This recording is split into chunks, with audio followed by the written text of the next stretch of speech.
Good morning, कैसे हो आप सभी? I hope you are fine. So आज हम करेंगे new chapter start, ratio and proportion. ठीक है, रेशियो एंड प्रपोर्शन, इसको हिंदी में बोलते हैं अनुपात एवं समानुपात। अनुपात का मतलब क्या होता है? तुलना करना, कंपैरिजन करना। ठीक है, रेशियो को हम लिख सकते हैं ए रेशियो बी। इसको हम दूसरी फॉर्म में भी लिख सकते हैं ए अपॉन बी। ठीक है, एग्जाम्पल में ए की आयु 20 ईयर एंड बी की आयु 25 ईयर है, तो इसको हम कैसे लिखेंगे? 20:25। अब ये एक ही टेबल से डिवाइड हो सकते, तो हम इसे काट देंगे। 5 4 जा 20, 5 5 जा 25। तो इसका आंसर कितना आ जाएगा? 4:5। अब नोट, रेशियो अनुपात हमेशा सजातीय राशियों के बीच ही निकाला जाता है। सजातीय राशि मतलब क्या होता है? सेम राशि। जैसे कि यहाँ पे ईयर था, तो इस निकाला जा सकता था। लेकिन अगर इसकी जगह मान लो एक चीज केजी होती है और एक चीज लीटर होती है, तो दोनों सेम सजातीय राशि नहीं है, तो उसमें नहीं निकाला जा सकता था। अब नंबर 1 हम पढ़ेंगे इनवर्स रेशियो। इनवर्स रेशियो को हिंदी में क्या बोला जाता है? व्युत्क्रमानुपात या फिर विलोमानुपात। ठीक है, अब देखो ए रेशियो बी को हम कैसे लिख सकते हैं? B ratio A. जैसे कि 2:3 को निकालने का तरीका देखो। 2:3 को कैसे निकालते हैं? 1/2, 1/3 और 2 3 का हम क्या ले लेंगे? एलसीएम। एलसीएम अभी पिछली क्लास में पढ़ चुके हैं, जिन्होंने नहीं पढ़ा वो जाके देख लें। ठीक है, तो 2 3 जा 6, तो इसका एलसीएम आ गया 6। तो अब क्या करेंगे? 1 की मल्टीप्लाई 6 से करेंगे, 1 की मल्टीप्लाई यहाँ भी 6 से करेंगे। अब 2 से काट देंगे, 2 3 जा 6, 3 2 जा 6। तो इसका आंसर कितना आ गया? 3:2। अब आप मेरे को बोलोगे कि मैम आप डायरेक्ट भी बता सकते थे कि हम इसे पलट कर सकते हैं, 2:3 को 3:2 लिख सकते हैं। लेकिन अगर क्वेश्चन 3 में आ गया तो अब आप कैसे करोगे?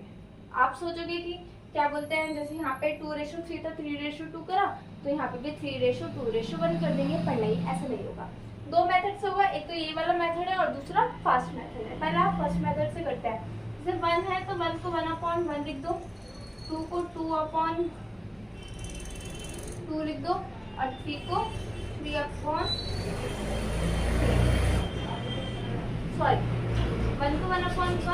2 को 1/2 और 3 को 1/3। अब क्या करेंगे? तीनों को क्या कर लेंगे? एलसीएम ले लेंगे। 3 2 जा 6, 6 1 जा 6, तो इसका एलसीएम भी कितना आया? 6। तो यहाँ पे मल्टीप्लाई 6, यहाँ मल्टीप्लाई 6 और यहाँ मल्टीप्लाई 6। अब 1 को 6 से काटेंगे, कोई इफेक्ट नहीं पड़ेगा, 6 ही बचेगा, तो यहाँ आ गया 6। 2 को 6 से काटेंगे, कितना आ जाएगा? 3, तो यहाँ पर आ गया 3। 3 को 6 से काटेंगे, कितना हो गया? 2, तो यहाँ पर आ गया 2। अब ये था फर्स्ट मेथड एलसीएम का। अब सेकंड मेथड बहुत इजी है, आप 2 मिनट में कर सकते हो। देखो आपको 1 का निकालना है, तो आप 1 पे हाथ रखो, ठीक है, और 3 की 2 से क्या कर दो? मल्टीप्लाई कर दो। तो 3 2 से कितना हो गया? 6।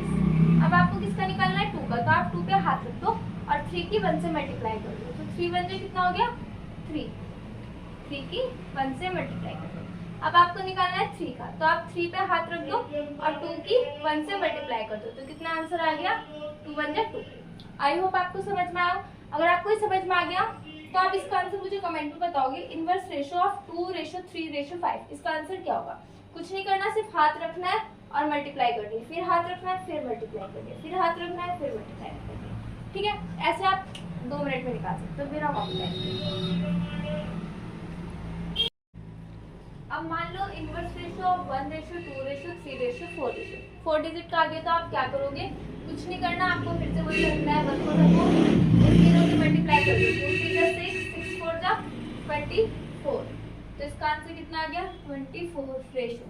अब क्या करो? 2 का निकालना है, 2 को ढको, 3 1 जा 3 और 3 4 जा 12। तो इसका आंसर आ गया 12। अब 3 का निकालना है, 3 को ढको और इन तीनों की मल्टीप्लाई कर दो। 4 2 जा 8, 8 1 जा 8। अब 4 का निकालना है, 3 2 जा 6, 6 1 जा 6। तो इसका आंसर आ गया 6। इजी है ना? ठीक है, अब हम समझेंगे डुप्लीकेट रेशियो, जिसको हिंदी में बोलते हैं वर्गुणापात। इंग्लिश वालों को समझ नहीं आएगा, पर हिंदी वालों को नाम से तो समझ लिया होगा कि वर्गुणापात क्या होता है।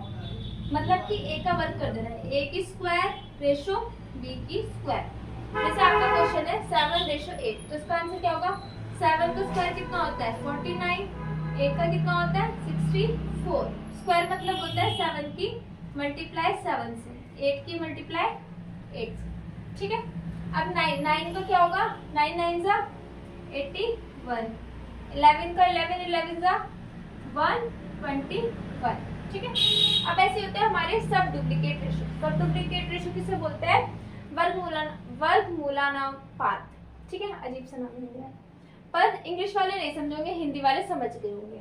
ए रेशो बी का मतलब है अंडर रूट स्क्वायर रूट ए रेशो स्क्वायर रूट बी, ठीक है। जैसे कि हमारा क्वेश्चन है 121 किसका स्क्वायर रूट है, मतलब कि 121 11 का है। किसका है? 11 का।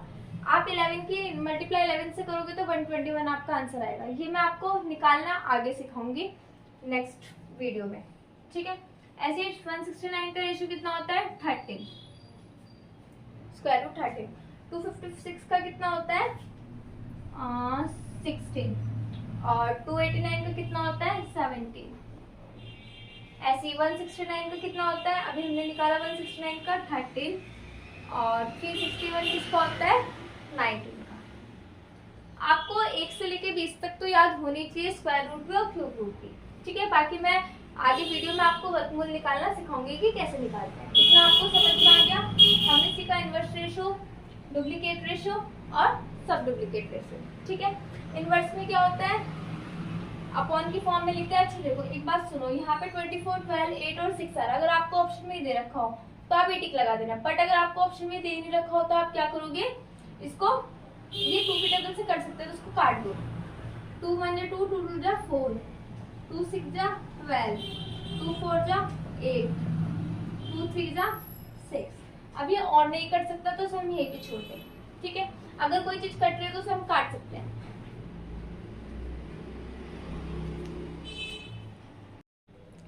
अब हम करेंगे ट्रिपलेट रेशियो, ठीक है, घनानुपात। नाम से पता चल रहा है घन करना है, ए की क्यूब और रेशो बी, ठीक है। जैसे कि एग्जांपल है हमारा 5:6, तो 5 का क्यूब कितना होता है? 5 5 जा 25 और 25 5 जा 125 और 6 का कितना होता है? 6 6 जा 36 और 36 6 जा 216। हमें क्यूब का मतलब क्या होता है? 5 की 3 बार मल्टीप्लाई करनी, ऐसे 6 की 3 बार मल्टीप्लाई करनी, ठीक है। ऐसे 7 का कितना होगा? 343। 8 का कितना हो जाएगा? 512, ठीक है। अब सब ट्रिपलेट रेशियो क्या होता है? घनमूलानुपात, ठीक है। इसमें क्या होता है? इसको क्यूब रूट कर देते हैं।